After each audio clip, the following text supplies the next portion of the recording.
again, my name is Gabe Zollner. You know, before I started making these videos, I started writing a book.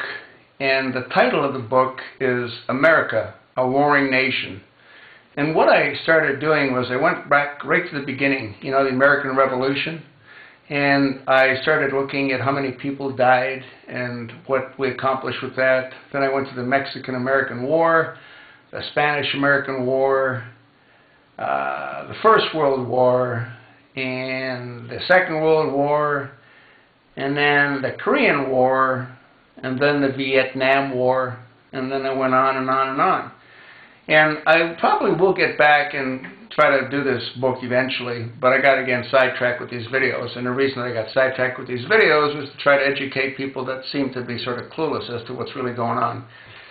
And what I found fascinating about the Vietnam War was how we sort of got suckered into that, or actually how our politicians suckered the country into that. And what we did there is absolutely no different than what Obama and what the new Secretary of State, John Kerry, is doing in Syria. It's identical. It's textbook. And you want to go Google the Vietnam War. It's pretty interesting. And what we did there was we started off by providing logistic support. You know, do this and do that, and maybe this will work for you. And then what we did after that is we started providing training, you know, advisors and training. And then what we did is we started providing weaponry. And then we started providing our military to get slaughtered. And the opposition, the opposing side, well, it was the North Vietnamese, supported by who? Well, guess who? By Russia and by China. So now we're doing exactly the same thing. Where? In Syria. Obama launched his own airstrike against Libya, and he was able to get rid of Gaddafi and Gaddafi's forces, but he can't do it again knowingly because the cat's out of the bag, you know, in Syria.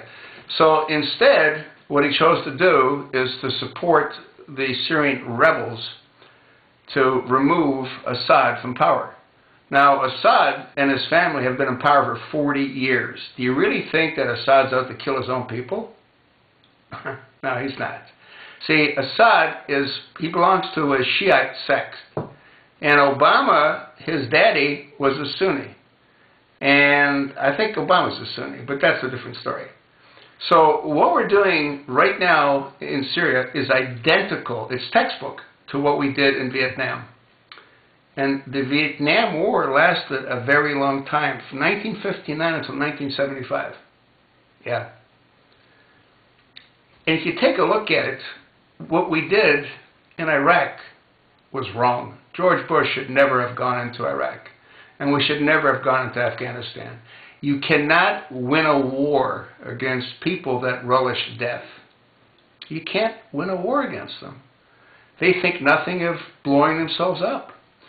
When one of their children blows themselves up and takes out some of the infidel, they celebrate that. That's what they do. They celebrate it. How can you fight a war against people that have that kind of mentality? Now, the problem in Syria is we're providing military weaponry, military training, military logistics to whom? Well, we're giving it to Al-Qaeda. Al-Qaeda are the bad guys. You know what I mean?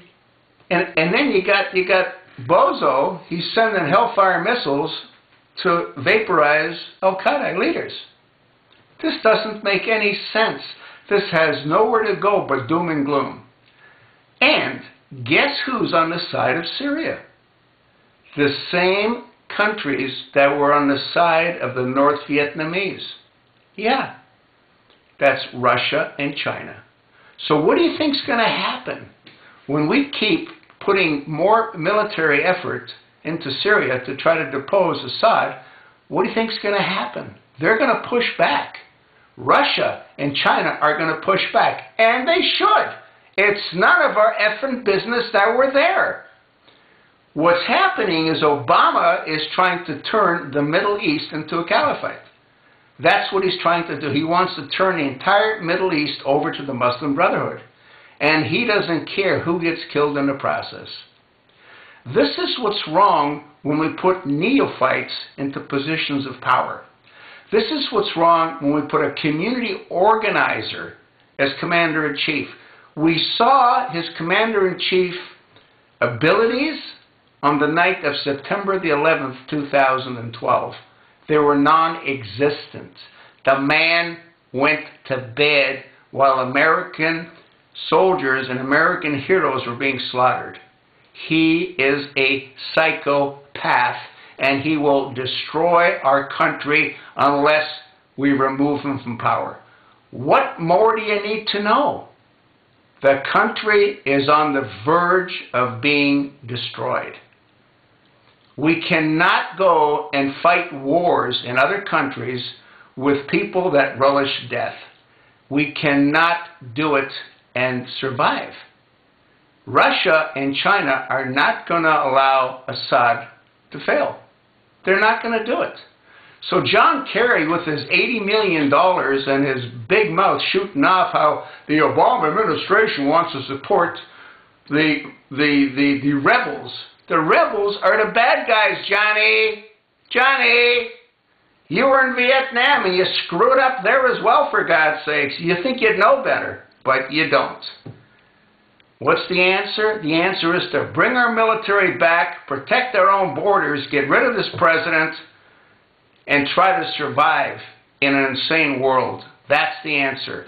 The answer is not to keep funneling weapons into the Syrian insurgents so they can depose Assad. Because as soon as that happens, you got a power vacuum. And as soon as that happens, the same thing that happened in Egypt is going to happen in Syria.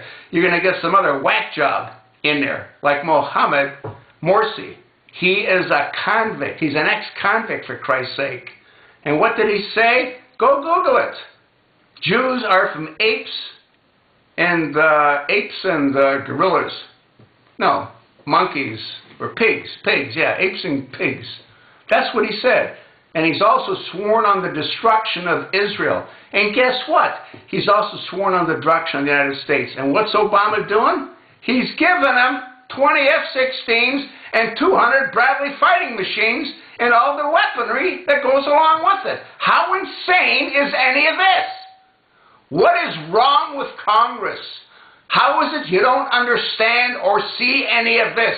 This is insane!